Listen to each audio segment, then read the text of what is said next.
दोस्तों, इस समय पे लगाई जाने वाली अगेती सब्जियों की बुआई अगर हम सही समय पर कर देते हैं, यानी कि नवंबर और दिसंबर माह में या फिर जनवरी के पहले सप्ताह तक उन सब्जियों की अगर हम बुआई कर देते हैं तो उन सब्जियों से हमें काफ़ी अच्छे खासे मंडी भाव मिल जाते हैं।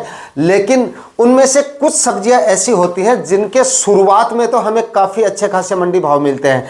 जब उनकी पहली या दूसरी हार्वेस्टिंग शुरू होती है या मंडियों में पहली आवक जब शुरू होती है उन सब्जियों की, तब उनके काफ़ी अच्छे खासे मंडी भाव मिलते हैं। लेकिन उसके बाद में धीरे धीरे उनके भाव में गिरावट आ जाती है और उसके बाद में काफ़ी ज़्यादा गिरावट आ जाती है। लेकिन आज के इस वीडियो में मैं आपको कुछ ऐसी सब्जियों के बारे में जानकारी देने वाला हूं जिनको अगर आप इस समय पे लगाएंगे तो आने वाले दिनों में जब उसकी हार्वेस्टिंग शुरू होगी उस दिन से लेकर लास्ट तक उसके भाव में ज़्यादा गिरावट आपको देखने को नहीं मिलेगी। देखिए, जितने मंडी भाव शुरुआत में किसी भी फसल के होते हैं उतने तो आपको नहीं मिलेंगे, लेकिन जो गिरावट होती है, जो 10-5 रुपए केजी तक काफ़ी ज़्यादा सब्जियां हैं वो आ जाती हैं, इस तरह की कंडीशन आपको उस फसल में देखने को नहीं मिलेगी। तो आज के इस वीडियो में मैं आपको 2 फसलों के बारे में जानकारी दूंगा जिनकी खेती आप इस जनवरी माह में करके काफ़ी जोरदार प्रॉफिट ले सकते हैं और इन दोनों फसलों को आप फरवरी माह में भी लगा सकते हैं।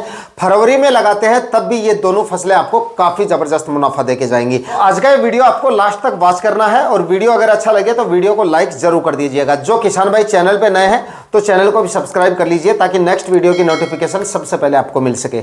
नमस्कार दोस्तों, मेरा नाम है सुरेश और आप देख रहे हैं खेत किसान झुंझुनू। तो दोस्तों, यहां पर हम सबसे पहले बात करेंगे करेले की खेती के बारे में। अगर आपने सही समय पर और सही वैरायटियों का सिलेक्शन करके और सही तरीके से अगर आप करेले की खेती करते हैं तो आने वाले दिनों में ये फसल आपको काफ़ी जोरदार मुनाफा देके जा सकती है।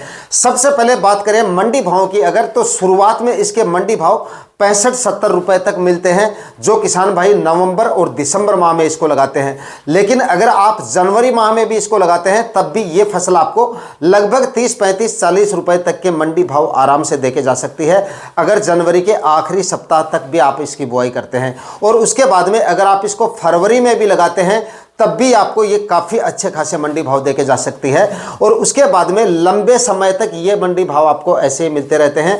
मतलब ज़्यादा डाउन इस फसल के मंडी भाव आपको देखने को नहीं मिलेंगे। लगभग 20-25 रुपए केजी के मंडी भाव, एवरेज मंडी भाव जो है वो आपको मिलते रहेंगे। इससे डाउन कभी भी इसके मंडी भाव देखे नहीं जाते हैं क्योंकि मार्केट में इसकी डिमांड जो होती है वो काफ़ी ज़्यादा होती है और मंडियों में इसकी जो आवक होती है वो सीमित मात्रा में होती है।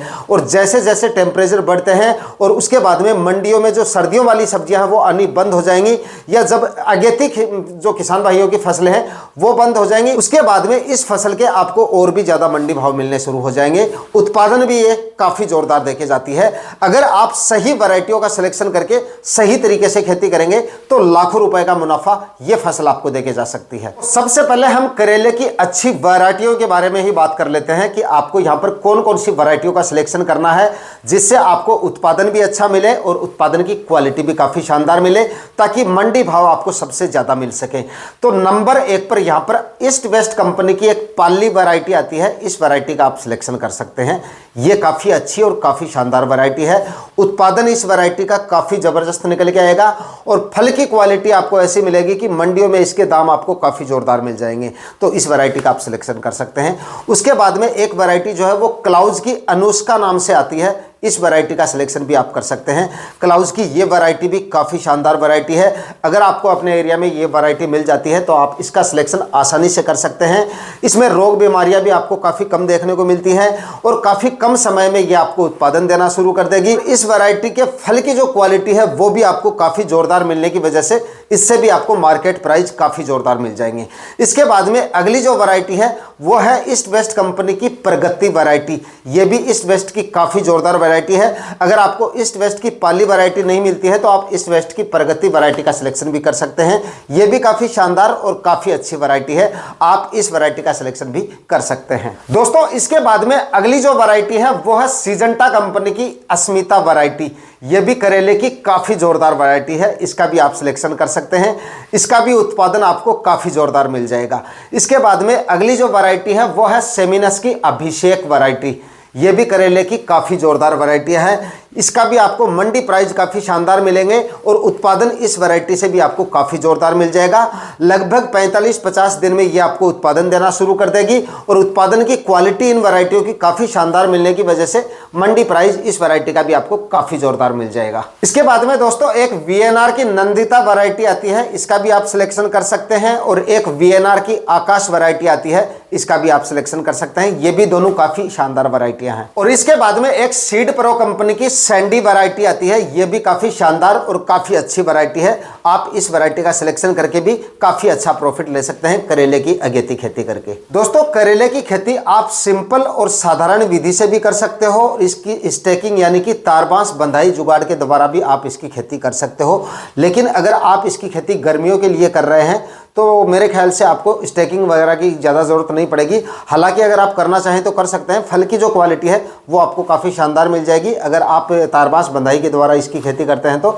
वरना अगर आप ये खर्चा नहीं करना चाहते तो ज़मीन पे भी आप इसकी खेती करके अच्छा उत्पादन ले सकते हैं। उत्पादन पे कोई ज़्यादा असर नहीं पड़ेगा, क्योंकि गर्मियों में अगर हम इसको तारबांस पे चढ़ाते हैं तो थोड़ा सा लू वगैरह का भी दिक्कत रहता है। ज़्यादा टेम्परेचर जब डाउन हो जाते हैं, क्योंकि जनवरी या फरवरी माह में हम इसको लगाते हैं, तो उसके बाद में आगे लू वगैरह की चपेट में भी हमारी फसल आती है, तो उस समय पे लू वगैरह की चपेट में आने की वजह से उस समय पे हमारी फसल काफ़ी प्रभावित हो जाती है जब हम इसको तारबांस पे चढ़ाते हैं ऊपर रहने की वजह से।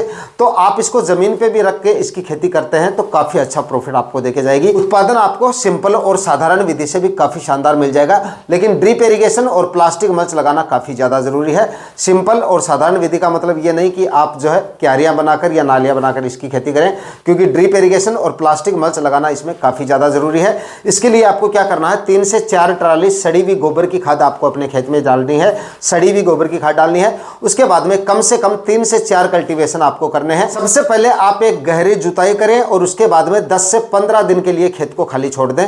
उसके बाद में सड़ी हुई गोबर की खाद अपने खेत में बिखेर कर और उसके बाद में अगला कल्टीवेशन आप रोटावेटर से करें, ताकि आपकी जितनी भी गोबर की खाद या जितनी भी आपकी गोबर की खाद की डलियां हैं या मिट्टी की डलियां हैं वो सारी की सारी आपकी ज़मीन के अंदर मिक्स हो जाएं। और उसके बाद में एक कल्टीवेशन आप कल्टीवेटर से करके और उसके बाद में रासायनिक खाद उर्वरक आपको डालने हैं। रासायनिक खाद उर्वरकों में 50 से 60 केजी यहाँ पर आपको डीएपी खाद काम में लेनी है, 25 से 30 केजी म्यूरेट ऑफ पोटाश काम में लेना है और 20 से 25 केजी आपको यहाँ पे यूरिया खाद काम में लेनी है। और इसके साथ में 500 ग्राम प्रति एकड़ के हिसाब से एक फंगीसाइड आपको जरूर ऐड करना है। इसके लिए यूपीएल कंपनी का साफ जो फंगीसाइड आता है उसका आप इस्तेमाल कर सकते हैं। बेसल डोज यानी कि जो खाद उर्वरक रासायनिक खाद उर्वरक मैंने बताए हैं, ये भी मैंने आपको जो खुराक बताई है ये आपको 1 एकड़ के हिसाब से बताई है, तो ये आप 1 एकड़ में डाल के उसके बाद आखिरी कल्टीवेशन जो है वो आपको हेरो से करके जमीन को एकदम समतल और मिट्टी को एकदम आपको भुरभुरा बना के उसके बाद में बेड प्रिपरेशन का कार्य आपको शुरू करना है। दोस्तों जमीन की तैयारियां शुरू करने से पहले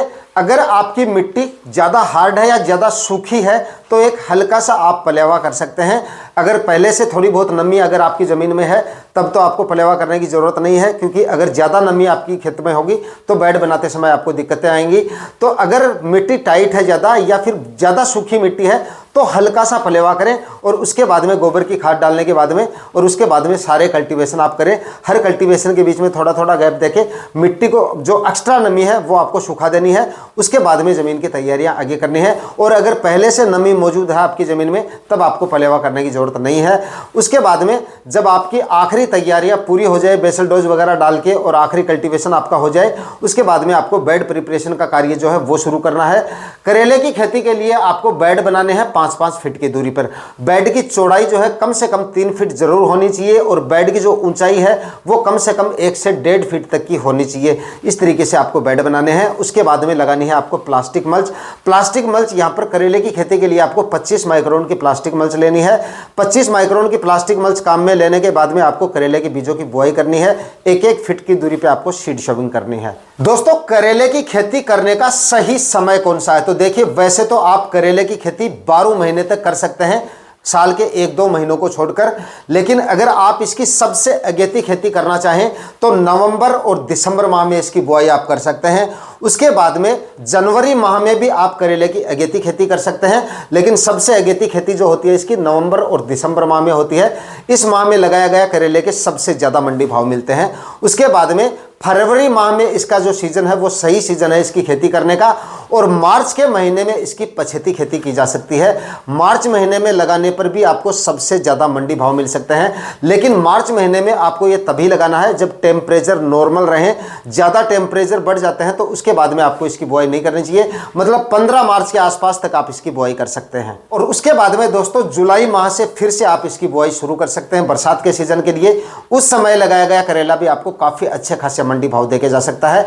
फिलहाल की बात की जाए तो या तो आप ओपन फील्ड में लगाना चाहते हैं तो या तो आप इसकी बुआई जो है जनवरी के आखिरी सप्ताह में करें या फिर फरवरी के पहले सप्ताह तक कर सकते हैं। मिनिमम टेम्परेचर 10-11 डिग्री के आसपास जब आ जाते हैं और मैक्सिमम टेम्परेचर 25-26 डिग्री के आसपास आ जाए तब आप इसके बीजों की बुआई कर सकते हैं।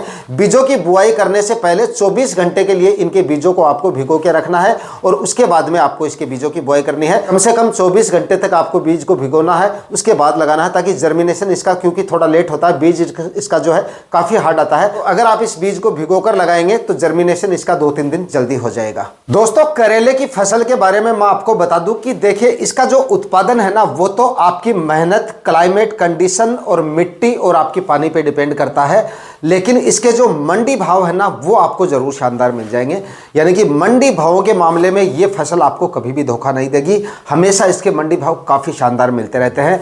एक बार अगर आपने सही समय पर सही तरीके से करेले की खेती कर ली और अगर आपका उत्पादन ठीक निकल के आ गया तो यकीन मानिए बाकी फसलों को आप लगाना भूल जाएंगे। इतना ज़बरदस्त मंडी भाव आपको इसके लगातार मिलते रहते हैं, मतलब इसलिए ये प्रॉफिट भी आपको काफ़ी शानदार देके चली जाएगी अगर आप इसकी खेती करते हैं। इसके बाद में दोस्तों अगली जो फसल है, इस समय पे लगाई जाने वाली सब्जियों में सबसे अच्छा प्रोडक्शन देने वाली और सबसे अच्छा मुनाफा देने वाली वो है तरबूज की खेती। इस समय पे अगर आप तरबूज की खेती करते हैं तो ये भी आपको ज़बरदस्त मुनाफा देके जा सकती है। देखिए मंडी भाव तो हो सकता है कुछ मंडियों में ज़्यादा मिल जाते हैं, कुछ मंडियों में काफ़ी कम भी मिल जाते हैं, लेकिन इसका उत्पादन आपको ज़बरदस्त मिल जाएगा, काफ़ी ज़बरदस्त निकल के आता है इसका उत्पादन। इसलिए इसके 10 रुपये केजी के मंडी भाव भी आपको मिल जाते हैं, तब भी ये आपको काफ़ी ज़ोरदार मुनाफा देके चली जाती है क्योंकि इसका उत्पादन काफ़ी ज़ोरदार निकल के आता है। लेकिन ठीक तरीके से अगर आप इसकी खेती करते हैं, सही वैरायटियों का सिलेक्शन करते हैं, तभी आपको इससे अच्छा उत्पादन मिलेगा। वैरायटियों का वीडियो हमने बना रखा है, चैनल पे जाके आप देख सकते हैं, जिसमें मैंने तरबूज की 5-6 ऐसी वैरायटियों के बारे में बताया है जिनकी खेती करके आप काफ़ी ज़ोरदार मुनाफा ले सकते हैं और मार्केट वैल्यू भी उन सभी वैरायटियों की काफ़ी शानदार है। तो अगर आप तरबूज की खेती इस समय करते हैं तो ये भी आपको ज़ोरदार मुनाफा देके जा सकती है। जिन किसान भाइयों ने नवंबर-दिसंबर में तरबूज लगा लिया है उनको तो इसके सबसे ज़्यादा मंडी भाव मिलेंगे, लेकिन तरबूज की फसल से सबसे अच्छा उत्पादन लेने के लिए समय समय पे आपको फर्टिगेशन पे ज़रूर ध्यान देना पड़ेगा। करीब 7-8 फर्टिगेशन आपको कम से कम करने पड़ते हैं, जिसमें ज़्यादातर आपकी NPK ग्रेड हो गई, उनके समय समय पे आपको सही अवस्थाओं के अनुसार फर्टिगेशन लेके चलने पड़ते हैं। उसके बाद कुछ माइक्रो न्यूट्रिएंट्स, कैल्शियम, बोरॉन वगैरह के इस तरह के समय समय पे अगर आप फर्टिगेशन शुरू से लेके लास्ट तक अगर सही समय पर सही फर्टिगेशन वगैरह करते रहते हैं तो ज़बरदस्त मुनाफा आपको तरबूज की फसल देके जा सकती है अगर आप इस समय पे इसकी खेती करते हैं। बाकी आज के वीडियो में इतना ही, मैं मिलता हूँ किसी और वीडियो में नए टॉपिक के साथ, तब तक के लिए जय हिंद, वंदे मातरम।